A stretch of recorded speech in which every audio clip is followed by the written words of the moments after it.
սովորություն ինչ է։ Հուզեց քեզ այս դեպքը։ Շատ հուզեց։ Շատ հուզեց կնաս մոտնալ ապրիլ 24-ը։ Ոչ։ Ինչու համար։ Քանի որ հայերուն չարթն է եւ մենք ալ հայենք եւ չենք կնալ մորնալ։ Այո, չեն կնալ մոտնալ։ Բայց թուրքերը հաջողեցան իրենց նպատակը հաջողեցին։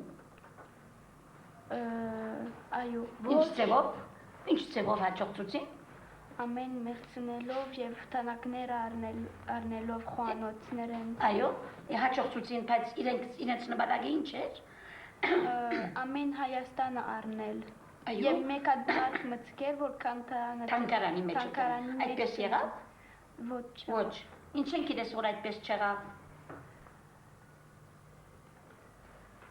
Այո, ալա։ Որովհետև մենք խոսենք եւ ներկայություն արդեն փաստ մնե, որ իրենց ուսածը ինչ են գիտենք, որ իրենց ուսածը չեղավ, հաշիվը սխալել է։ Որովհետև մենք խոսենք։ Այո, ասենք, ուրիշ։ Եվ ամեն Հայաստանը չգրցան առնել։ Ապրիս ունինք նորեն, բզդիկ կդորմը Հայաստան, կոնե բզդիկ, հողմը, դու կգարցես որ այդ բզդիկ հողը օրմը պիտի մեծնա։ Այո, որովհետև երբ որ մեծնանք, մենք գերտանք առնել։ Դուք երբ որ մեծնաք, հայկական թադը պիտի չմոռնաք, այո, Մենք գերտանք պիտի երթաք առնելու բռնակրամված հողերը, պիտի ընդարձակվի, պիտի մեծնա մեր հայրենիքը, ուրեմն դու այդ երազը ունիս, այդ երազով ալ պիտի մեծնաս, պիտի չմոռնաս։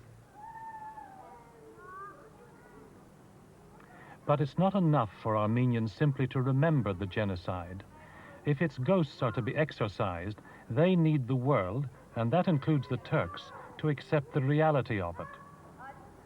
For a brief period in the 80s, frustration at the world's indifference led some of them into acts of terrorism. Kemal Khan, the Turkish consul general, was driving his car to work when he stopped at a traffic light near the Los Angeles Country Club.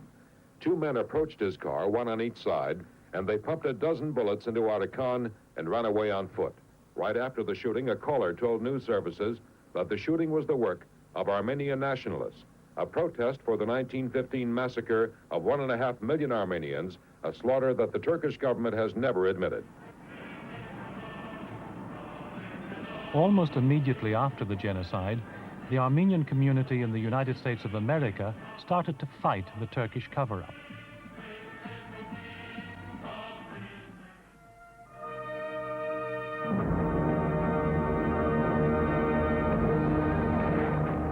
In America, in 1983, a feature film was made based on Franz Werfel's famous novel, which tells how some Armenian villagers heroically resisted the Turks until rescued by a French fleet.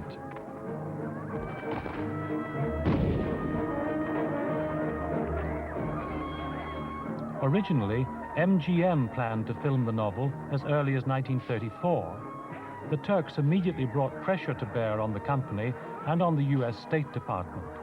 They were successful. The film was dropped.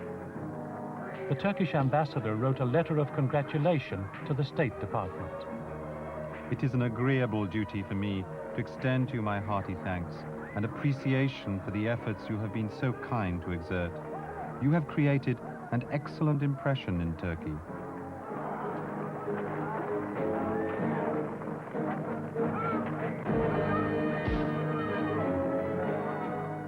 The voices of Armenian Americans have been increasingly heard in recent years. They want their government to recognize the reality of the genocide and put pressure on Turkey to compensate the victims.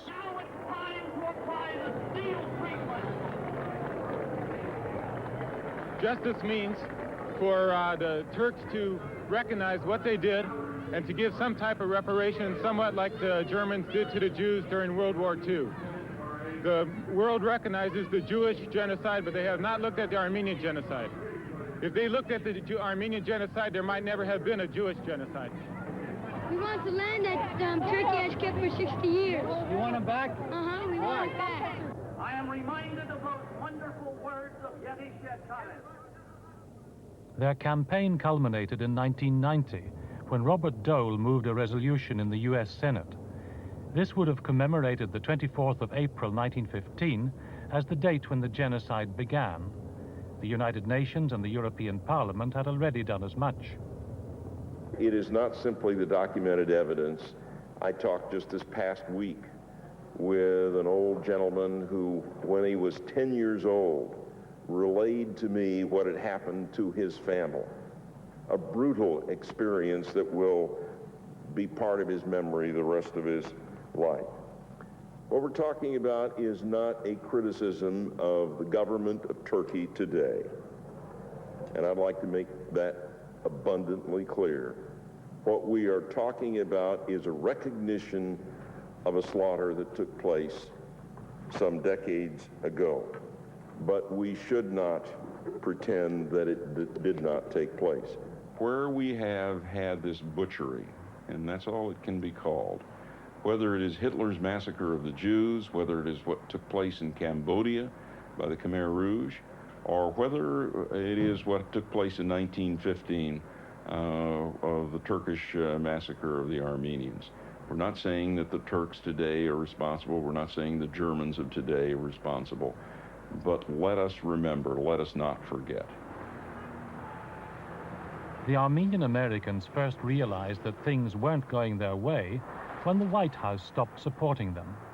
Turkey had thrown its weight against the reality of history. Well, we actually worked with our grassroots. We provided an 800 number and generated 70,000 telegrams and calls, additional calls from Turkish Americans and others who, Americans who have served in Turkey in diplomatic corps and military service. They're just absolutely aghast at what's been happening in this anti-Turkish propaganda by the Armenian immigrants in this country. I say we ought to stop, look, and listen before we take a fateful step here to offend a friend, to offend an ally. When we asked the Turks, when we wanted the Turks to fight by our side in Korea, the Senate didn't offer a resolution. No senator offered a resolution at that time. The Turkish government's lobbying was nothing less than massive. First of all, they announced that all business would be put on hold with United States companies until the resolution was defeated. A similar tactic was used when a resolution passed through the House in 1984. At the time, in reaction to that, the Turkish government canceled a multi-million-dollar deal with Boeing, I believe, to buy Boeing jets and instead bought French Airbuses. The irony then was that France, President Mitterrand, went ahead and made some glowing statements about the need for Turkey to acknowledge the genocide, and France's strong support for recognition of the genocide. They did that. They also closed off U.S. military exercises in Turkey and threatened that the bases that the United States has in Turkey would be closed.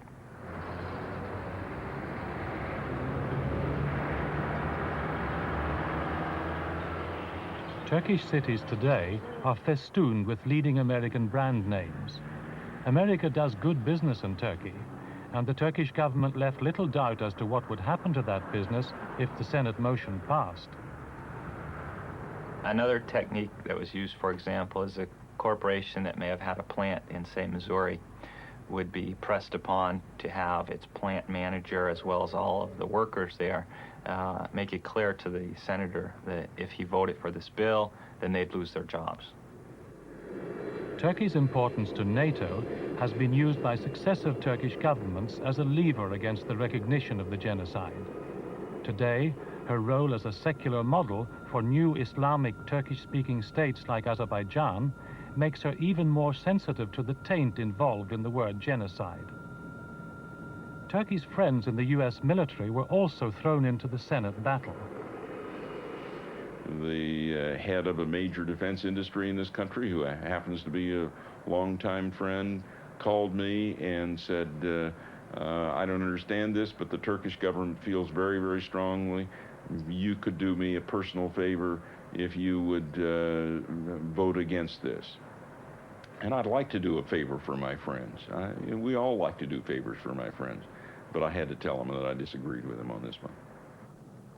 And none of us, not one, is in a position to point the finger at Turkey and say that was a genocide.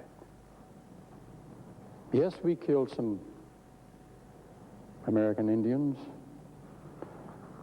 It wasn't a genocide. We're saying that we can't talk about this genocide. It might embarrass somebody. We can only talk about genocides from here on that don't embarrass anybody. You find me somewhere they've killed 1 million people or 500,000 or 100,000. If they don't embarrass anybody and don't threaten any American company's profit margin and don't require a few hours studying the facts, then we'll bring it up and pass it.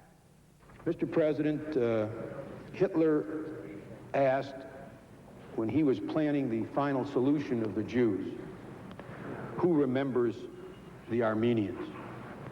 Let us prove Hitler wrong again, and by adoption of this resolution, remember the Armenian Genocide. Only 48 U.S. senators voted to remember the Armenians. 51 voted against. It didn't pass because it's not based on historical fact. It's based on one-sided emotional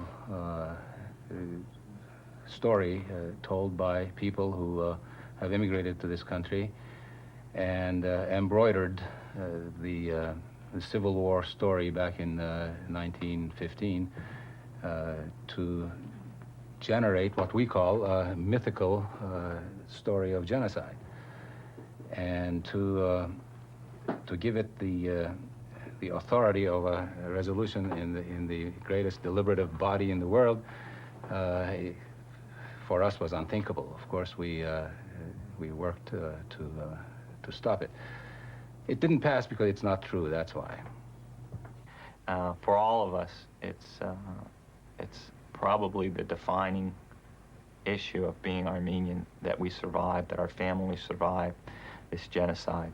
My grandmother, for example, who was maybe 10 or 12 years old, saw her whole family wiped out, except for, well, she actually saw her 9-year-old cousin she saw bayoneted in the back by Turkish soldiers. She was then sold into slavery in Turkey, escaped, made it to Beirut. My grandfather wrote a letter to the orphanage, said, by the way, I want to marry a woman from this village. They got married, and that's how I'm here. Those are the kinds of things that never leave you. Never leave you. They just burn in your mind. And so no Armenian, I don't think, will ever forget.